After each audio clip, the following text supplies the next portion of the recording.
شروع ہونے لگی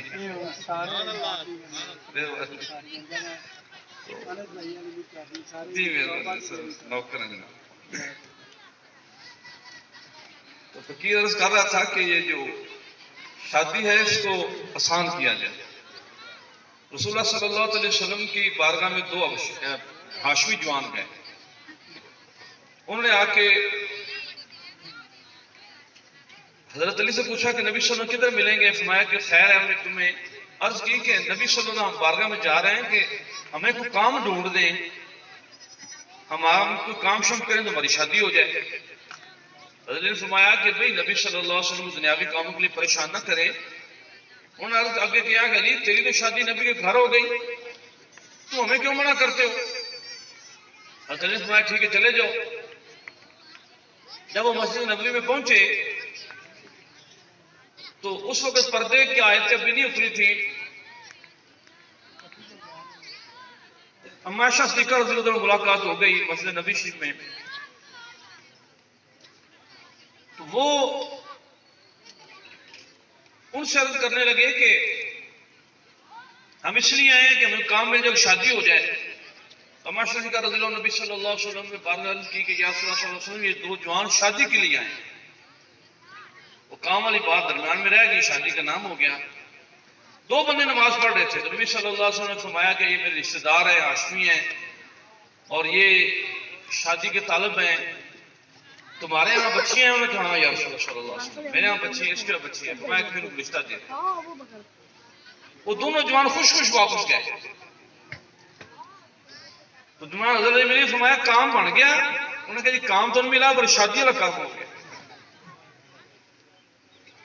تو شادی کا کام جو ہے اس کو آسانی سے کیا جائے, اس کو مشکل نہ کیا جائے. تین چیزیں مرد کے ذمہ ہیں, کپڑا, روٹی اور مکان. یہ مرد کے ذمہ ہے کہ وہ اپنی عورت کو یہ مہیا کرے. اور یہ حرمت مشاہرت کا متعلق جاننا یا ان چیزوں کا سمجھنا یہ بڑا ضروری ہے. ہمارے جو معاشرے میں آج کل طلاق کا بڑی ریشو ہے, یہ بہت اس کی سبب یہ ہے کہ بیٹیوں کو نہیں پتا, بعض پڑھاتے نہیں ہیں کہ مرد کا کیا حق ہے, اور مردوں کو نہیں پتا کہ عورتوں کا کیا حق ہے. عورت جو ہے اس کے ساتھ نبی صلی اللہ علیہ وسلم تم میں بہتر شخص ہو جس کا اخلاق بہتر ہے, اور بہترین وہ ہے جس کا اخلاق اپنی بیوی سے بہتر ہے. تو آپ کا اپنی اہلیہ کے ساتھ اخلاق ہونا یہ بڑا ضروری ہے. اور نبی کریم صلی اللہ علیہ وسلم جب دنیا سے جانے لگے تو بعض روایتوں میں آتا ہے کہ دو, اور بعض میں آتا ہے تین فکرے آپ نے فرمائے, بار بار دہرائے. فرمایا میرے جانے کے بعد عورتوں کا خیال کرنا, عورتوں کا خیال کرنا, عورتوں کا خیال کرنا, نماز کا خیال کرنا, نماز کا خیال کرنا, نماز کا خیال کرنا. اور اہل بیت کے متعلق فرمایا کہ میری جو میرے گھر والے ان کا خیال کرنا, میری اہل بیت کا خیال کرنا. ہمارے معاشرے میں آج بچیوں کے معاملے میں بالخصوص جو دولہا صاحبان ہوتے ہیں وہ عورتوں کے معاملے میں ہم دیکھتے ہیں کہ وہ سختی کا رویہ اختیار کرتے ہیں. آپ جتنی زیادہ نرمی کریں اتنا زیادہ دنیا اور آخرت میں آپ کے لیے بھلا ہے.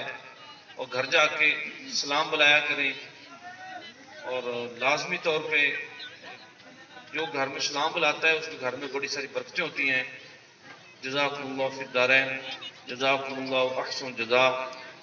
اور فقیر اب انہی باتوں پہ اپنی گفتگو ختم کرتا ہے کہ دولہا صاحب بھی تشریف لے آئے, ابھی نکاح ہوگا انشاءاللہ, پھر آپ کو انشاءاللہ کھانا بھی پیش کیا جائے گا.